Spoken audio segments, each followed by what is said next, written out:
This video is powered by the pros at Pascal Air Plumbing and Electric. Arkansas owned, Arkansas operated. GoPascal.com.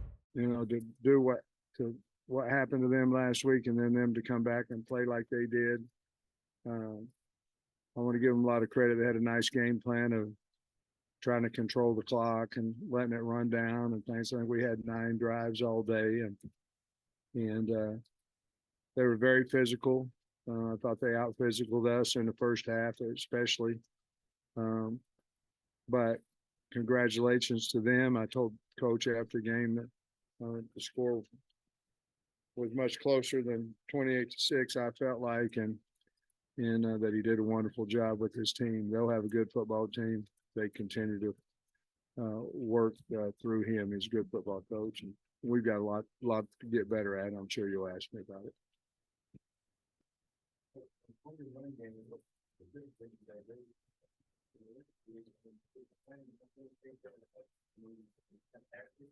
Well, I'll go to the second one first. We had runs certainly in for KJ, but most of them were strictly for short yardage type situations. But we were ready for that. Just obviously we didn't want to have to go to that, if that makes sense.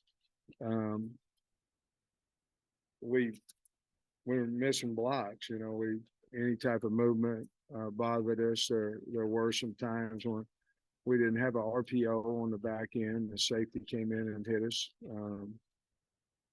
We weren't especially throwing RPOs in the bubbles well early.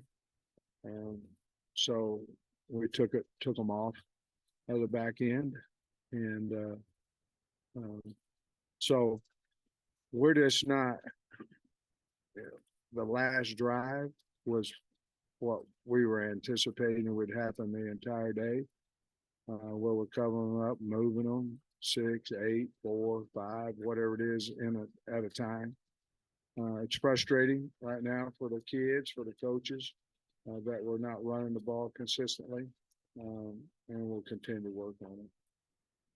Yeah, Coach, what do you do to get the offensive line going and blocking better? I assume it's a large part of the offensive line. It could be running backs too, but well, I think you know, you open up the second half and we got a pin and pull, and we run outside the kick-out block. You know, that's not the old line. You know what I mean? Right now, let's get to it. There's a lot of reasons why we're not dominating the line of scrimmage like we had before, and some of it has to do with we're not moving the line of scrimmage up front like we have in the past. We're just not moving. I do think this with the RPOs on the back end of it, like you saw last week, then, you know, you're not going to get as many rolling down in the box and all that kind of stuff. But it's not that. We're just not knocking them off the football right now. And we're not blocking particularly well on the edge. We're just not blocking particularly well, period. And you know, AJ got in a little bit of a groove there at the end, and R-Dub, but we're just not a real physical football team. I thought we got a little bit better in the second half, but we've got to continue to maybe we have too many runs in going into the game. We've got to figure that out. you kind of rotated some guys on the offensive line. Are you auditioning, or is that something that you plan to do? Well, I don't know why you'd audition, and then it wouldn't make any sense. You'd probably want to play guys that you feel like have the talent and have the right to maybe be a starter. Maybe that the word is audition, but that's when you don't see a lot of teams do that.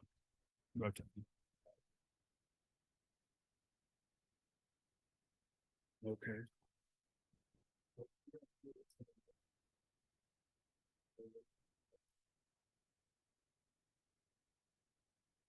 Nudie has turf toe, and so we were checking him out before the game, and he didn't move very well. Then we put him out there the first play, and he didn't move very well, so we put Stewart out there. So, and I thought he played pretty good. You know, that was a hell of a pass, you know, that the kid made there at the end, and but I thought he had a pretty good game. Knew he had turf toe. Luke made some big catches for you in the second half when you need them.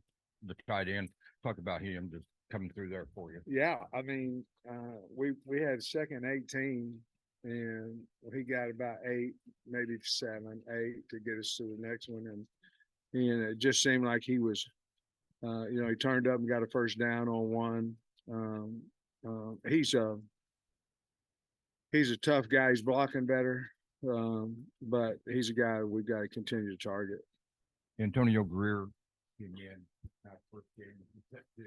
Yeah, first play. It's a pretty good way to start it. Yeah. Good plays, He's still not. I don't think he's still 100%, to be honest with you. But we needed him to play with Pooh being out too, in the first half. I think Greer will end up being better and against the run and things of that nature. But right now we're still trying to figure out who that other guy behind Jaheim, but besides Jaheim Thomas is, and who's been hurt. He didn't scrimmage in either one of the scrimmages, and then he gets, misses a half here. We think that he could be that guy, but we'll have to look at the tape and figure out between him and Greer.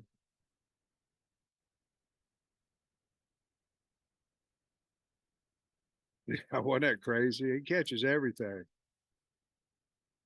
I kept telling Dan, I kept saying, let's go, because I didn't want to get it reviewed. They're going to review it anyway. It doesn't matter how fast you snap the ball, but the guy can catch, and we didn't particularly throw it well today. So we got to figure out all that kind of stuff, but he made some Tesla catches, that he always does. Armstrong made a really nice catch down in our end zone too. A lot of the transfers on defense flash today, not just Greer, but Jeff Cope made some plays, and you mentioned Jaheim. I mean, you talked a lot about hitting in the portal. How confident are you with the decisions you made going in the portal and through the first 2 games, how those guys have played on that side of the football? Well, I think they played well, defensively. I don't know. We had a lot of sacks and things of that nature. They haven't scored many points on us, but I was frustrated at half because we couldn't get off the field, and we weren't giving up points, but there was very, very much time being, the game plan was going exactly like they wanted it to go. And minus scoring a lot of points. But I think every one of those guys on defense are contributing to us. I mean, what would happen if we didn't have Stewart today? Obviously, Jaheim on the other side, and then you're talking about all these guys on the inside. So, Greer picked a pass for a touchdown. So yeah, we're very fortunate. We hit pretty good for what we think. Sam, Kent State had the ball for 20 minutes in the first half. You got it for 22 in the second. Was that like emphasis at halftime, or just kind of how it went? No, we just trying to get them off the field, and then we were just trying to score. Obviously that last drive, what was that, 6 minutes or something like that, and then we got the ball somewhere around there. But no, we were trying to score in any way that we could. We were trying to find runs that we could run. In a game funny, I mean, it's different now. When we had a guy wide open early in the middle, and we dropped the patch, and last week we were catching everything, and we made the 4th and 1s and all those kind of stuff. And when you don't do that, the game changes. The time changes, the possessions change, and early we couldn't throw it, we couldn't catch it, and couldn't run it. Defense kept us in the game. I don't know, I can't remember what your question was, but did I answer it? Sam, I just want to follow something Trey asked about earlier with the offensive line. Do you anticipate continuing to rotate guys, or do you think you might be able to start paring it down, pick your best 5, maybe starting here in the next couple of weeks? Guys, we're not the only team in the world that's played 5 linemen. I mean, somebody's playing 6 or 7. I'm trying to figure out who our best linemen are, and if I feel like they've earned opportunities to play, what's the difference in an O lineman and a friggin' D lineman? We played 9 of them guys. I mean, if I feel like they're good enough to help us win, it'll help us in the long run. I understand that we're supposed to play 5 guys. We do, but that ain't why we're not running the ball, guys. And you mentioned the long pass they got down to the goal line, but y'all kept him out of the end zone, the Yeah. goal line stand. Just what did you think about that sequence there, and how big was that? That was unbelievable. I mean, 27 coming there, they made the first one, and then we gained the next one, and then landing at the end. That was unbelievable. Boy, he took off like a running 100 meters and took off in there and made a huge. Again, the outcome of the game was going to be we were going to win, whether they did or not. But it showed a little bit.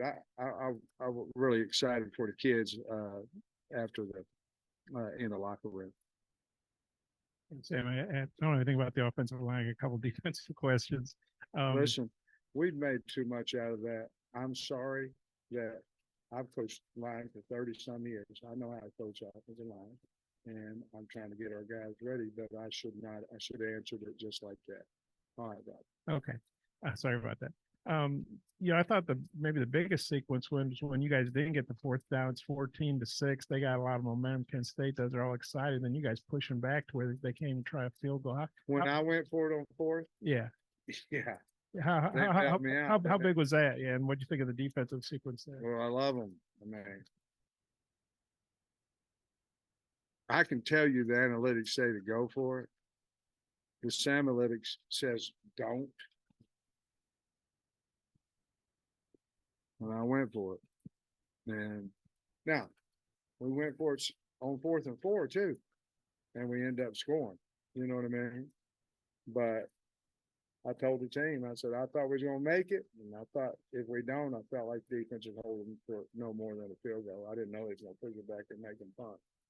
But I'm not doing the analytics. Now, I do got a guy up there and I asked him. That was kind of dumb.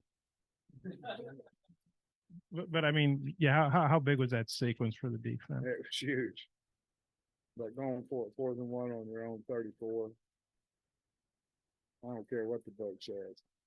And Lane does it all the time. Guys do it all the time. Hell, I don't. And I did. And then Not smart. I know you haven't played Alabama and Georgia back to back, but you still haven't given up a touchdown. How well do you think the defense played today, and how well they played these first 2 games? I think they've done well. I mean, we've played teams like this in the past. They've scored more than 6 on us. You know what I mean? I think we've done well. We're still learning. But I think they're playing hard. And we're still learning and trying to get better. And right now, guys, when you go through 2 games, you really, in all honesty, you don't know what you have yet. I mean, you got to get them out there to really figure out who do you really have. And I know we have a lot of practices. We had spring ball for some of them and all that kind of stuff. But we really don't know what we have in a game yet until we get them out there. We'll find out who should play more reps than others as that continues to go down the line. But I thought, you asked about the D-line? Oh, you were asking about me messing up on 4th and 1. I was the happiest guy in the place, I can tell you that. Coach, did you bouncing off his question about that defensive stand? I know there's an intentional grounding penalty that was in there too that aided that, but did you feel like that sequence started turning things? Harassed, so I mean, there's a reason he was right. intentional. Exactly. But did you feel like that sequence started turning the momentum back to the Hogs? I did. Yeah. I mean, because we hadn't done anything, and then we took that drive and scored, and absolutely, and it kind of fired us up a little bit, and I mean, you can look at the goal line stand too. Then we kept the ball the rest of the game too, so that type of momentum certainly big, and we couldn't get it anywhere. We did stop them in the first half and they kicked field goals, but we just couldn't generate some type of momentum, and we got to figure it out. Max was called on early and often to punt. Just how would you? Who? Max Fletcher, the Yeah. punter, was called on early and often. Just how would you expect? I love your comments, man. Reflect on his performance. Early and often.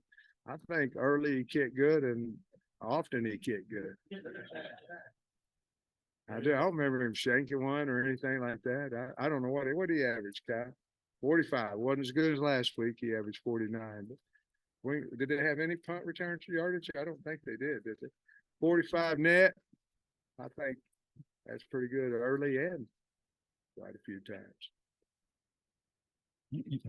You said through 2 games that you don't know what you've got yet, kind of, but Still don't. you got BYU coming in here next week. Do you wish you knew what you had a little bit more right now?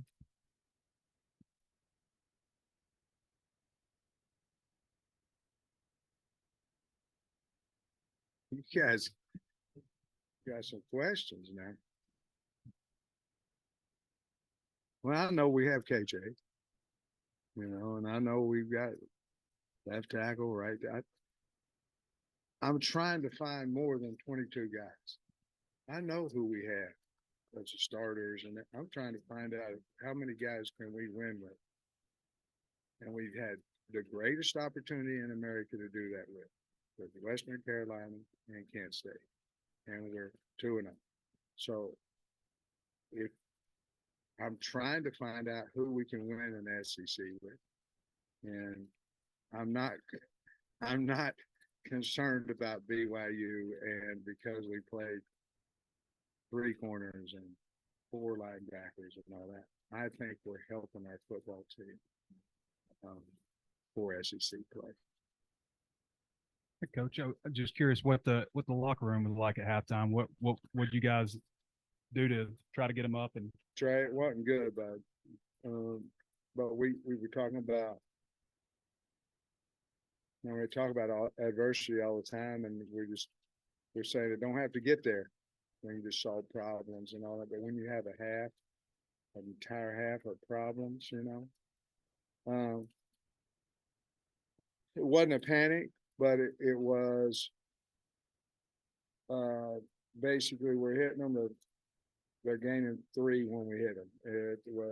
Basically, I thought we were getting outstrained, outwanted to, and we talked about that and how we're going to fix it.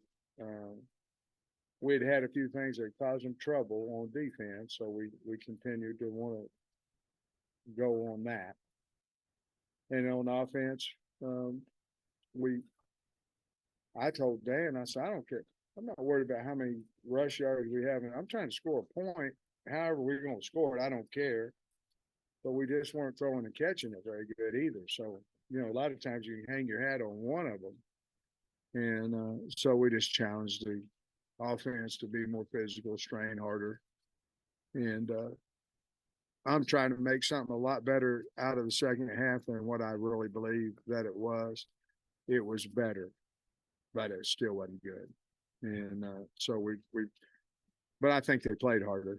And you mentioned not are we a team that needs to get surprised? You won the game, obviously. Yeah. But do you think you can build on this a little bit from maybe a little bit of a wake up call? Yeah, I think you got a great point. You look at around the country, and it's happened for years. You get surprised. In other words, you get surprised and you lose, or you get surprised and you win. Well, obviously, the second is a lot better than the first. I felt like we had a good week of practice. I did. I thought our distractions were to a minimum. Obviously, Rocket, you know what I mean when you have key players that get hurt, all that kind of stuff.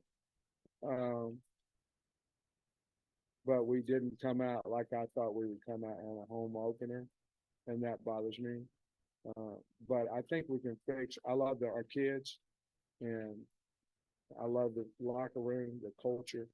I think we'll fix all this, Trey. I really do, and I think we'll play a much better football game against a, no disrespect, a much better program, football team coming in here next week. And I think we'll show and have a much better, passionate football team out there than we've had today. BetOnline is your #1 source for all your betting needs. Get the latest odds, lines, and matchup reports for baseball, boxing, golf, and more. BetOnline continues to be the fastest and easiest way to place your wagers, including live betting and your favorite casino and card games available to play right from your phone. Head to the website or use your mobile device to sign up today and get in on the action. Remember to use our promo code BELIEVE, that's BLEAV, for your 50% welcome bonus on your first deposit. Bet online, where the game starts.